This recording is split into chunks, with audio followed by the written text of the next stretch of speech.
ومن يتق الله يجعل له مخرجا ويرزقه من حيث لا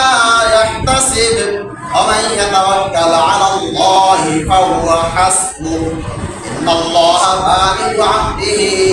قد جعل الله لكل شيء قدرا বান্দা আমি তোমাকে দুনিয়াতে পাঠিয়েছি তোমাকে পরীক্ষা করার জন্য তখন কখনো সচ্ছলতা দিব কখনো তোমাকে অভাব দিব অভাবটা যদি আপনি ঠান্ডা মাথায় মেনে নেন শুকরিয়া করেন এই অভাবটাও আপনার জন্য নিয়ামত কেন নিয়ামত জান্নাতে যাওয়ার আগে আপনি পাঁচটা পরীক্ষা পাস করতে হবে কালিমা রোজা হজ যাকাত রোজা আপনি যদি গরিব হন এই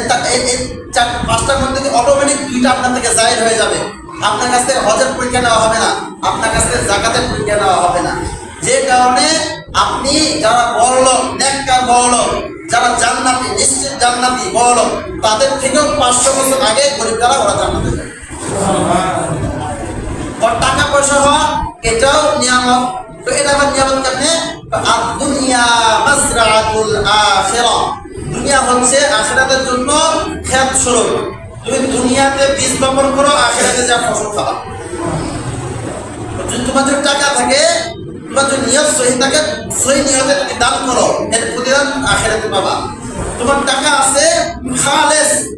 হাজি হওয়ার জন্য নয় খালেস আল্লাহর জন্য হজ করো এর প্রতিদান আল্লাহ তোমাকে দিয়ে দিবে তোমার টাকা আছে